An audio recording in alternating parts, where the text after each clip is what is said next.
Bismillahirrahmanirrahim. Assalamu alaikum everyone. My name is Faizan Ali SoftwareWala, 11th Minute Rehan School, Islamabad campus.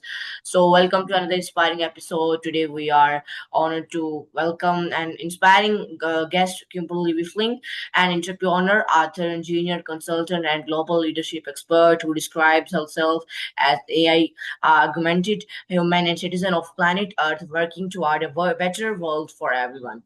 So let's start. First of all, it's an absolutely pleasure to have with us today. So welcome to the show. First of all, ma'am, could you please introduce yourselves to our viewers?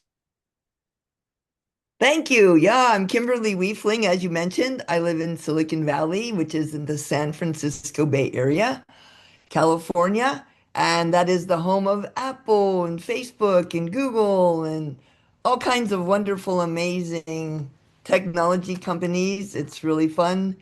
And I studied physics when I was in college. I got a master's degree in physics. And a bachelor's degree in physics and chemistry because I wanted to be a scientist. But I ended up shifting and doing more in engineering and finally realized I need to learn human skills. So I am now facilitating leadership, team effectiveness, and organizational culture workshops for companies around the world, mostly Japanese companies, for the past 20 years. And I'm so delighted to be connecting with you so far around the world. I have the world behind me. It's a little bit deflated, but I love to feel like we're all one people, one planet. Great. Really appreciate. So my next question from you is that what inspired you to become an engineer? Well, I was actually inspired to become a scientist because as a kid, I had great science teachers in school, in grade school and high school. But then getting a job in physics isn't really easy unless you have a PhD. So that's why I ended up getting a job in engineering because PhD, mostly you have to be a professor or some kind of heavy duty researcher, right? So, but I really love solving difficult problems too, challenging problems. And engineering is all about solving things that seem very challenging or maybe impossible. And that's really fun for me because I know now that impossible is merely difficult. Impossible means you don't know how yet. And impossible becomes merely difficult and then inevitable if you keep working on it. Great. Exactly. That's good. So what's made you interesting in solving difficult problems? Wow. Well, it's kind of strange, but when I was a kid growing up, we were always doing crazy, impossible things. I didn't know they were impossible, but we would, a creek would need to be moved. This water was running and it was interfering with our campground. So we would pile up a bunch of stones and move the creek over uh, a few meters. Or, hey, the car wasn't working, so my dad would get out the tools and we would figure out how to fix it. Or we would build a dune buggy out of an old car chassis and make everything welded up and repair. So as a kid, I was growing up doing all these things that most people would never even think of doing. And so as I got older, I would just say, okay, let's work on it. And I guess I just got used to realizing that impossible means I don't know how yet, but I can start and get partial credit. So for me, it didn't seem like impossible. And then someone inspired me. In one workshop, someone asked me, "What's your purpose on planet Earth?" And I said, "Transform planet Earth for the better, for the good of all." I don't know where that came from, but then I realized, wow, that's gonna take a lot of impossible things. So I started practicing doing impossible things. And now I can tell you, after about 30 years of doing impossible things, that about half of them happen. It's not difficult. But the problem is people are afraid of failure, they're afraid of disappointment, so they're afraid to even set these impossible goals. So I'm inspired because I know impossible means merely difficult. Yeah, exactly. You are true hard worker. Okay. So who has been one of the biggest influence on your career? Well, Dr. Edgar Schein, he was an MIT professor. He was in organizational culture and he actually created the phrase organizational culture. And I met him, oh, about 8 years ago. And I said, oh, I should have studied with you as a graduate student. And he said, well, too late for that, but you can pay me to have lunch with you. So I had lunch with him every month for a few years and learned how to adjust who I am and the work I do to be more in support of organizational culture and other things that I never studied in school. So Dr. Edgar Schein, he said, the most important thing that leaders do in an organization is to create and align people on the organization's culture. So that had a huge impact on my life. Unfortunately, he died shortly after COVID, but he was 90, 92 or something like that. And he started his last business with his son when he was about 90 years old. So he's so inspiring for that reason too. I really appreciate. So, what were the most important lessons you learned early in your career? Uh, well, important lesson I learned was you can survive without being perfect. For example, when I took some really hard classes in college, sometimes I would get a 40% out of 100%, 40% on the test, and that would still be a B or an A even, or I could get partial credit, right? So I realized that even if I couldn't do something perfectly, sometimes good enough was good enough, and I could keep going and I'd have another chance to improve in the future.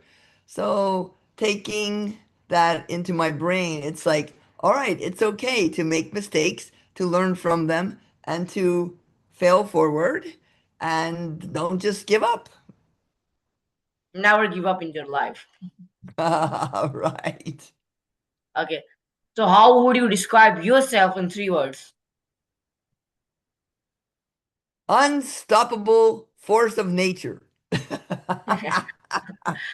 Great, great, ma'am. That's too great. So, what motivates you to keep learning? Oh, because I would be so bored. If I was stopped learning, what would I do? Just watch TV? I don't think so. Learning keeps my brain active, it keeps me interested in life, and it keeps me connecting to interesting people. So for me, learning is like playground. It's like going out and having fun. Great. It's You not are like I too have to good. study. I'm not forced to study. I love to learn. Okay. So, what achievement are you most proud of? I guess publishing my book, Scrappy Project Management. That was a book that I had thought about for many years. I finally published it in 2008. It has been selling pretty well throughout the world for the last, oh my God, 18 years. And now it's on Kindle and it's also read by a robot voice, so it's on audiobooks. And Scrappy Project Management has gotten me invited all over the world to give speeches, keynotes at conferences about project management. Because I wrote that book because I was leading product development projects. And at the end of every project, they have a lessons learned. Like, what did we do wrong that we shouldn't do the next time? They were always the same. I'm like, why can't we have new and more exciting failures? So I wanted people to not fail for totally predictable and avoidable reasons. So that's why I wrote that book. It was fun. Okay. So, what advice would you give your younger self? Trust the process. Sometimes you cannot tell good luck from bad luck when it's happening. Sometimes the things that seem the most bad are actually some treasure disguised as a tragedy, some miracle disguised as some problem. So dig in there and find the diamonds hidden in the doggy poo. That's really wonderful. So, you started your career in engineering. So, what attracted you to technology? When I was a child, I had a couple of very inspiring science teachers, and I loved going into the laboratory and doing cool stuff, and they supported me and they were very interesting and they were good mentors for me. And so I got more interested in science. I think it was really because of their attention. But I also was a curious kid, and there was a science book in my grandmother's house. My grandmother and grandfather's house had this big book about science, and I would look at it and go, wow, wow. So somehow I got these little seeds planted in my brain to be interested in science. I only ended up working in engineering because, well, it's hard to find a job that's just science if you don't have a PhD. But I think it ended up working out perfectly because now I'm facilitating workshops having nothing to do with science or engineering, but I'm doing it for engineers who need my help on how to be better human beings. Great. So what was it like being one of the first female repair engineers working with scientific equipment? Oh, it was hard. You know, people didn't really accept me as an equal for them. And there weren't very many women in physics, 2% women at that time. And in engineering, it was still like 20%. So I think it was really challenging for some of the people that I worked with to accept me, and I was also very aggressive. So it wasn't like I was kind of nice and kind and sweet. Maybe that would have been better, but I was like, yeah, I was kind of too harsh. And I think that made it hard for them to accept me because first I was a female, and then I was so aggressive and so noisy and emotional. That was really too much. They couldn't handle it. So I had to change jobs a couple of times to get away from these people who really didn't like working with me. But the cool thing is, I always got a better job, a raise, and a promotion. So I should thank them for making me unhappy so I could be pushed to find the next great opportunity. See, everything that happens, maybe it's really a miracle disguised as a problem. Today I was lucky to do interview with you. Really, too interested life journey. Well, Okay, I'm sure you will have a much more interesting life. okay. Did being a woman in engineering create any challenge for you? Yeah, I had to change jobs twice because the men I was working with didn't like how who I was and what I was doing, and I think it was because I was a woman. Not just a woman, but very aggressive woman. So yeah, I mean, one of my girlfriends, she is still working in engineering, right? She's in software engineering. She was working at a big company in Silicon Valley, and she had people coming up to her frequently saying, "Oh, whose secretary are you? Whose admin are you?" She's an engineer with a master's degree from MIT for crying out loud. So she quit that company. It's still hard. If you want to be in some unusual job for a person, then you're going to have to face some challenges. Women are still facing these challenges many years after I thought the problem would be solved. And still, women are not making up very many leadership roles, right? In companies, women aren't the CEOs or the presidents very often. But the cool thing is, companies that have more women in executive leadership roles, they make more money. So now investors are like, what? We can make more money by having more women? Because women do have a different approach. For some reason, I don't really understand why, but there is something more collaborative about working with most of the women that I've worked with in my career. I've worked with tons of wonderful men too, don't get me wrong. But the last generation, my father's generation, his attitude was not very welcoming for women in the workplace. Great. That's too inspiring. So, how has technology changed since you started your career?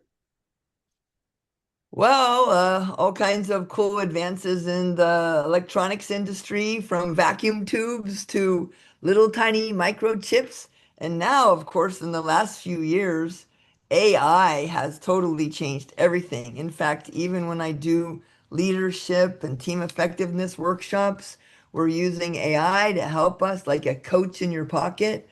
And of course, now we have translation tools.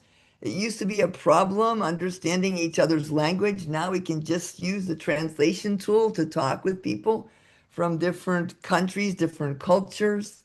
And also, the internet didn't exist when I was a kid. So now we're all connected across the whole world, and everybody in every part of the world can be friends. I mean, I think it's just amazing. Plus, since I was born, human beings went to the moon, and space travel has become, it's like, okay, yeah, another 1,000 satellites are up there. So it's pretty impressive what has happened in technology, engineering since I was a kid. Oh my gosh. And electric cars and self-driving cars, robots that drive you around. Where I live, there's some of these self-driving cars that drive through my neighborhood. I'm looking, where's the driver? No driver. Amazing. Great. That's too great. Okay, so I have a question that imagine yourself, you have opportunity to visit any countries. Which country did you visit? Well, of course, I want to come to Pakistan. I have so many friends there that I've met, so many people that I've gotten to know, and people who have come here.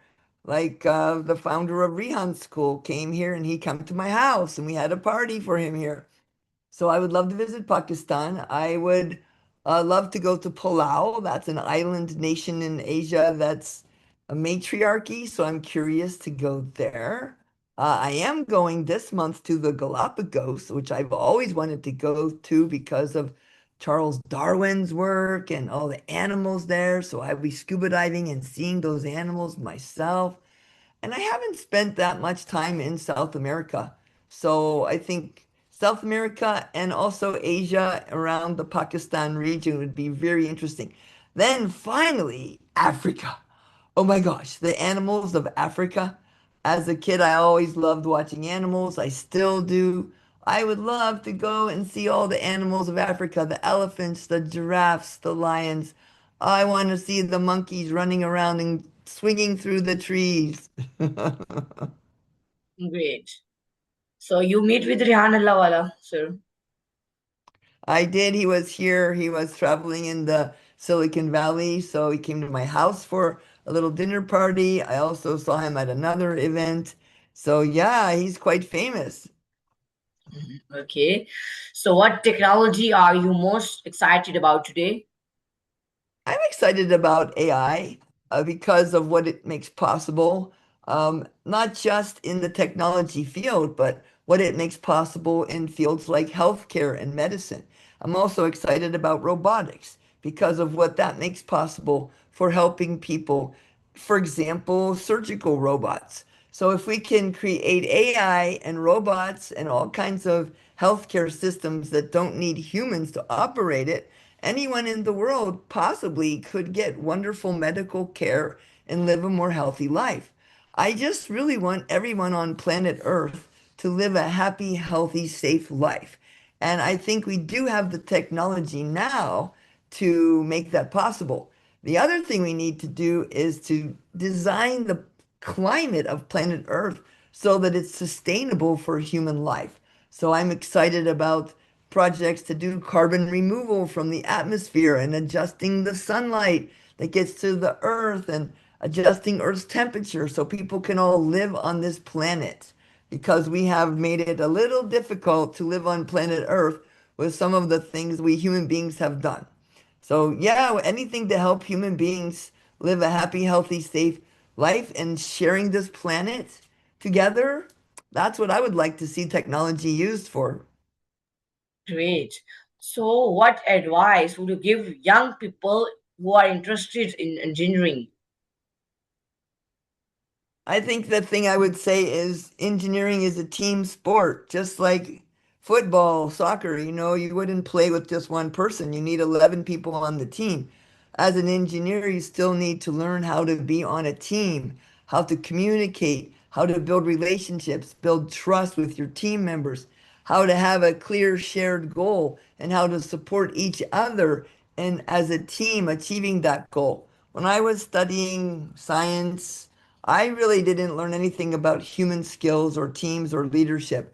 I think engineers need to study leadership, team effectiveness, organizational culture, project management, and how to work together to achieve what no individual possibly could achieve. It's not difficult. Unfortunately, smart people prefer complicated solutions, and unfortunately, negative people appear to be smart. So I think it's very tempting to be like, oh, this won't work and this is bad, blah, blah, blah. When what we really need to do is say, what's possible? What seems impossible, but if it were possible, would positively transform planet Earth? And then how can we work together to make impossible merely difficult and eventually inevitable? Yes. Okay. So you describe yourself as an AI augmented human. So what does that mean to you? It means that I use AI in my life in many different ways. I use it to ask, how can I be more patient with people who are driving me crazy? I use it to help understand different cultures. I use it to help me decide what would be a way to better connect to certain people. A few months ago, I used AI as a thinking partner to coach me and tell me why do I sometimes have trouble connecting with some people. And it said, Kimberly, you're a systems thinker and you don't build bridges with other people so they can understand where you are. So I think AI is also a very good research supporter. If you want to research some things in the past that are generally well known, it's not good for everything because it can have some problems from bias, but I do think it is an excellent resource when you want to know how to be a better leader, how to be a more effective team, how to be more successful in your projects, and how to connect with other people from different parts of planet Earth. That's the non-technical side of it. There are technical sides I know it's very useful, but I don't use AI for technology. I use it to make me a better, more effective human being, leader, and more effective with my team. Yeah. Okay. So how is AI changing the way you work? Well, I think what it's changing is it's making it easier to spend more time on the tasks which require human beings. And the tasks which are kind of boring, I can easily get AI to automate. I mean, I never have to really spend hours researching a topic online. I can just say, hey, please summarize this topic and give me a slide presentation of 12 slides that are very clear and make the slides, make them beautiful. I don't have to spend time creating an outline and making beautiful slides. I can just spend my time thinking how to deliver the message. I don't have to spend my time organizing spreadsheets. I can just let AI do that. So I think it's important also to realize that AI can be a seat at the table, right? If you have a team, but one of the people at the table is not a person, it's AI, then that AI agent can sometimes give advice if you let it listen to what you're saying. It can say, it seems like you're never letting this one person talk, and they might have some good ideas. You guys might want to share the talking time more effectively, right? So you can have this AI agent that helps support you and your team in being more effective as a team. So that's what I like things about that. Some people are really worried about AI and say that AI is dangerous. And yeah, of course, a hammer is also dangerous. A knife is also dangerous. We have to use it properly with care and caution. Yeah, I know about that. I also make AI agents for companies because companies cannot reply to their clients 24 hours. So that's why AI can manage their business, AI can manage their clients, AI can reply them, AI can give me advices, AI can learn them all the things like human mind. Yeah, I was, Yes, I, it's amazing. If you can program it to do repetitive tasks, then human beings can focus on more creative tasks that are more challenging and do not always behave the same. So thank you. That's great that you're doing that work. How cool. Okay, so at the interview last, did you have any advice to our viewers? I think my advice is keep hope alive. Hope is a strategy. Don't let people kill your dreams. Dream big, have huge, amazing, impossible dreams. And if someone tries to tell you it's impossible or that's not reasonable or that's not feasible, just smile and say, thank you, and keep doing it anyway. Dream big, think big, start small, prototype, experiment, iterate, learn, fail forward, never give up, like you said. That's true, great advice. So, viewers, this was our today's guest. I hope you like it. I learned new things from this guest, and you also learn new things from my guest. So thank you, Allah Hafiz. Thank you, ma'am, giving me your precious time.